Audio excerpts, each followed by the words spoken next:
Good morning बच्चों। Learn with BS lecturer में आप लोगों का स्वागत है। आज हम भारत के इतिहास को समझना, इसमें हम आपको जो भी भारतीय इतिहास है प्राचीन समय से, या कि हम इतिहास की जानकारी कैसे प्राप्त करें, उन सभी के बारे में विस्तार से बताएंगे।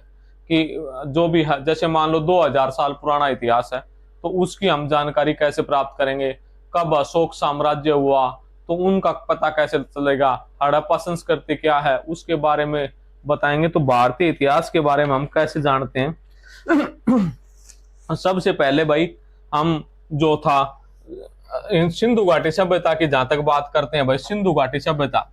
सिंधु घाटी सभ्यता को सिंधु घाटी सभ्यता इसलिए कहा जाता है कि इस जो ये सारा का सारा एरिया था जो आधुनिक पाकिस्तान में है, पहले उत्तर पश्चिमी भारत में होता था ये। तो जितना भी एरिया है वो सिंधु नदी के आसपास का एरिया था, इसलिए इसे सिंधु घाटी सभ्यता कहते हैं। दूसरी बात बच्चों, इसको हड़प्पा संस्कृति भी बोली जाती है। हड़प्पा सभ्यता या संस्कृति इसलिए कहा जाता है कि जो इसका पहला नगर खोजा जाने वाला शहर था वो हड़प्पा था, इसलिए इसको हड़प्पा भी बोलते हैं। 1826 में भाई चार्ल्स मेसन ने भाई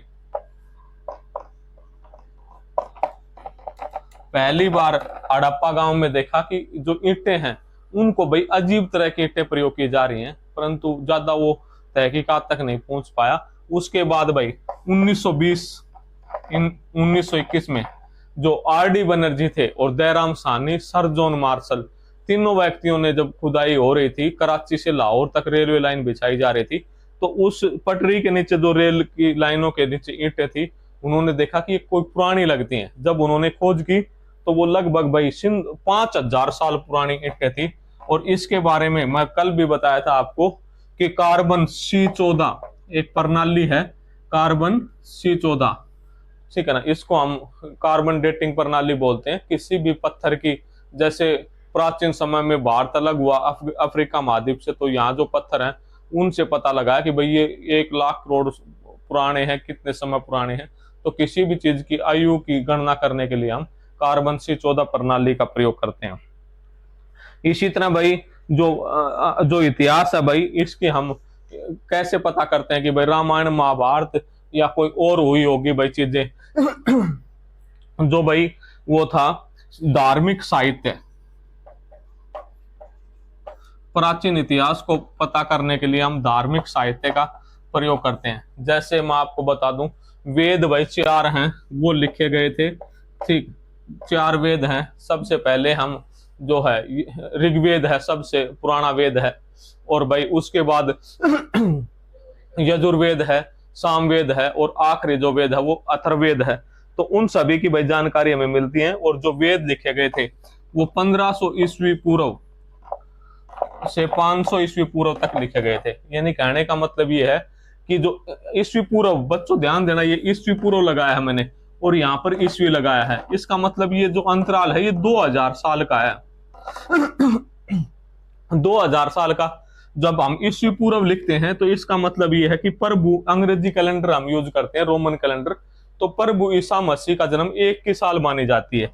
तो उससे पहले की जो घटना हुई है, जैसे उससे पहले 1500 साल पहले कोई घटना हुई थी, तो उसको हम 1500 साल ईस्वी पूर्व लिखेंगे। इसी तरह बच्चों, जैसे महात्मा बुद्ध का जन्म था वो 563 ईस्वी पूर्व हुआ, इसको हम भाई अंग्रेजी में बिफोर क्राइस्ट भी बोलते हैं। तो इसका मतलब ये है कि महात्मा बुद्ध का जन्म 1 की साल से 563 साल पहले हुआ। महावीर स्वामी का जन्म 540 BC में हुआ। इसका मतलब ये है कि महावीर स्वामी भगवान थे जो जैन धर्म के, उनका जन्म आज से 540 साल पहले हुआ, यानी 1 की साल से 540 साल पहले हुआ। तो भाई प्राचीन इतिहास को हम जानने के लिए धार्मिक साहित्य, जैसे वेद हो गए, महाभारत लिखी थी भाई वेद व्यास ने, रामायण लिखी थी वाल्मीकि ने, तो इन सभी की जो जानकारी है इनके आधार पे हम उस समय की आर्थिक, सामाजिक, राजनीतिक, धार्मिक सब सारी की सारी घटनाओं को देख सकते हैं। इसके अलावा भाई जो हमें वेदों के बारे में इस जो जानकारी है वो हमारे, जैसे भाई वेदों में जो लिखी हुई बात थी, मनुस्मृति, महाराजा मनु ने जो लिखी थी मनुस्मृति, ये पहला हिंदू ग्रंथ था भाई मनुस्मृति। उसमें भाई जो मनु ने लिखी थी मनुस्मृति, तो उससे हमें भाई जानकारी मिलती है सारे की सारी। भारतीय विधि के बारे में, न्याय के बारे में, विवाह संस्कार के बारे में, अंत्येष्टि के बारे में, सब के बारे में हमें जानकारी मिलती है। तो बौद्ध और जैन धर्म भाई, बौद्ध धर्म और जैन धर्म के बारे में हमें जानकारी मिलती है। उस समय के जो ग्रंथ थे, जैसे भाई बौद्ध धर्म की रचनाएं पेपर में आता है भाई, पाली भाषा में लिखी गई थी। पाली, प्राकृत, अरमाइक, खरोष्टी, ये सभी भाषाएं होती थी भाई। और इन्हीं से कालांतर में जो संस्कृत और हिंदी भाषा का जन्म हुआ बच्चों। बौद्ध धर्म की जो कहानियां थी भाई, वे जातकों में थी भाई। और उन सभी के बारे में जातकों के जो पाठ थे, जैनों की जो भाषा थी वो प्राकृत थी, और जो बौद्धों की थी वो पाली भाषा थी। जैन की जो भाषा थी, जैन धर्म की, वो प्राकृत भाषा थी। प्राकृत से ही बाद में भाई संस्कृत, अपभ्रंश, पाली, इनका जन्म हुआ। और भाई जो प्राकृत भाषा थी भाई इसकी, जैन धर्म की। तो बच्चों, इतिहास से जो प्राचीन ग्रंथ है उनसे हमें इतिहास के बारे में जानकारी मिलती है। इसके अलावा भाई धार्मिक ग्रंथ ना होते हुए भी, जैसे भाई कालिदास, कालिदास का आपने नाम सुना होगा भाई, कालिदास। तो भाई कालिदास ने भारतीय इतिहास के बारे में लिखा। उस समय उसने एक बुक लिखी, अभिज्ञानम शुकुंतलम। तो भाई अभिज्ञान शुकुंतलम जो बुक लिखी भाई, उसमें सारे के सारे वर्णन भाई, राजा है, इन चीजों के बारे में उसने विस्तार से बताया भाई, कैसे शासन है, ये चीजें हैं।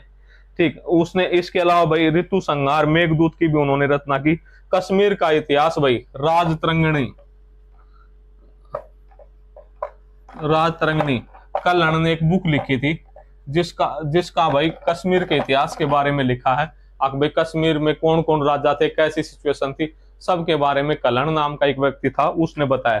तो कहने का मतलब ये है, ये पाठ यही है, हम इतिहास को कैसे जानते हैं कि कोई घटना कब हुई। तो हमें आज से अगर 100 साल पहले के जो इतिहास जानेंगे तो हमें मिल जाएगा तथ्य, परंतु आज से 2000-3000 साल पहले का हम इतिहास जानेंगे तो हमें तथ्य नहीं मिलेगा। प्राचीन जो समय की बुक थी, 2000 साल पुरानी बुक है, राजतरंगिणी, कल्हण के द्वारा लिखी हुई, उससे हमें जानकारी मिलेगी कि भाई ऐसी ऐसी सिचुएशन थी उस समय। हाँ भाई, इसके अलावा हमें साउथ इंडिया में भी भाई संगम साहित्य की रचना हुई थी। संगम साहित्य बोलते हैं भाई, संगम साहित्य तमिल भाषा में था भाई, संगम साहित्य। तो भाई ये तमिल भाषा में था। और उस समय जो तमिल लोग थे, शिल्पादिक्रम और मणिमेखली महाकाव्यों की रचना हुई। इसका भी भाई जो काल था भाई, वो 300 ईस्वी पूर्व, यानी ईसा से 300 साल पहले और 300 साल बाद में, यानी 600 साल तक जो संगम साहित्य थी इसकी रचना हुई। कुछ पर्सन भी है भाई, वेदों की संख्या 4 है बच्चों, बताना है हमें। और ये मैं आपका जो लिंक है उसमें ये डाल दूंगा पीडीएफ फॉर्मेट में, आप लोगों को वहां से मोस्ट जो इंपोर्टेंट है उनके मैंने निशान लगा रखे हैं, तो वहां से आप ले लेना। वेदों की संख्या 4, संस्कृत व्याकरण की रचना भाई पाणिनि ने की थी अष्टाध्यायी नामक बुक में। इसके अलावा भाई जातक कथाएं बौद्ध धर्म से संबंधित है। दक्षिणी भारत की जो साहित्य था वो तमिल भाषा में लिखा हुआ है। तो ये चीजें हैं भाई, ये देख लेना। अभिलेख, अभिलेख क्या होते हैं? अभिलेख और पांडुलिपि बच्चों दोनों चीजें बताऊंगा मैं आपको। अभिलेख क्या होता है? पत्थर, धातु या पकी हुई मिट्टी की सतह पर उकरी हुई पत्थरों पर जो वो लिखी गई थी भाई, पत्थरों पर, जैसे भाई अशोक ने लिखा, पत्थरों पर जो लिखे होते थे उनको अभिलेख बोलते थे। और पांडुलिपि जो हाथ से लिखी हुई कृतियां होती थी या कागज पर होती थी प्राचीन समय में हाथ से लिखी हुई, उनको पांडुलिपि बोलते हैं। तो भाई अशोक के समय का जो अभिलेख है वो सारे के सारे, पहला जो मिलता वो अशोक के समय का मिलता है भाई। ये सारे प्राकृत भाषा में लिखे गए थे। पाली, प्राकृत, खरोष्टी और अरमाइक 4 भाषाएं होती थी, उन्हीं में भाई ये लिखा जाता था। इनको जो पहली बार अशोक के शिलालेख थे, भारत का कोई व्यक्ति नहीं समझ पाया भाई। पहली बार 1837 में जेम्स प्रिंसेप ने पहली बार भाई जो भारतीय को बताया कि अशोक भारत का महान सम्राट हुआ था। और भाई उसका जो अशोक का जन्म था 213, अशोक का जो शासनकाल था वो 273 ईस्वी पूर्व से शुरू हुआ भाई। और उसी ने बताया 261 ईस्वी पूर्व भाई कलिंग का युद्ध हुआ था भाई उसमें। उसके बाद अशोक ने बौद्ध धर्म अपना लिया। तो भारतीय जो इतिहास की जानकारी हमें प्राचीन जो बुक थी उनसे मिलती है, ठीक है ना। तो अशोक के समय की जो जानकारियां थी, तो भाई ये पर्सन इसमें डाल दूंगा मैं लिख के आपके लिए, आप वो कर लेना। सिक्के, सिक्कों से भी हमें हमें जानकारी मिलती है भाई। जो प्राचीन सिक्के थे, जैसे भाई आज अंग्रेजों के समय सिक्के थे, अकबर के समय सिक्के थे, बाबर के समय सिक्के थे, उनको सिक्कों का अध्ययन को मुद्रा शास्त्र कहा जाता है भाई। सिक्कों का अध्ययन को क्या कहा जाता है बच्चों? मुद्रा शास्त्र कहा जाता है भाई। और भाई वस्तु विनिमय भी होता था, और उस समय मुद्रा का जो प्रयोग होता था, सोने चांदी तांबे के सिक्के बने होते थे। पुरातत्वविद भाई, और जो है कार्बन, किसी भी चीज की गणना करने के लिए, आयु की गणना करने के लिए कार्बन डेटिंग C14 का प्रयोग किया जाता है, आपको पता होगा। विदेशी यात्री आए भाई, थोड़ा और है, ज्यादा मैं लंबा नहीं खींचूंगा, आपको शॉर्ट में सारी चीजें अच्छे से समझा दूंगा। विदेशी नागरिक आए थे भाई, फायान चीन का यात्री था भाई, चीनी यात्री, और हायुंगसांग, ये भाई व्यक्ति आए। इसने भाई फायुकी नामक एक बुक लिखी, और इसने सीयुकी नामक बुक लिखी। उस बुकों में भाई इन्होंने भारत के जो कल्चर था, लोग थे, और हायुंगसांग ने पूरे भारत की यात्रा की भाई। ये नालंदा जो उस समय की फेमस यूनिवर्सिटी थी, वहां पर गया और वहां पर अध्ययन किया, पूरे भारत का इसने भ्रमण किया, और फिर ये वो गया। ये हर्षवर्धन के काल में आए थे भाई, छोटे प्रश्न पूछेंगे। हर्षवर्धन के शासन काल में ये जो था, ये भारत आया था भाई।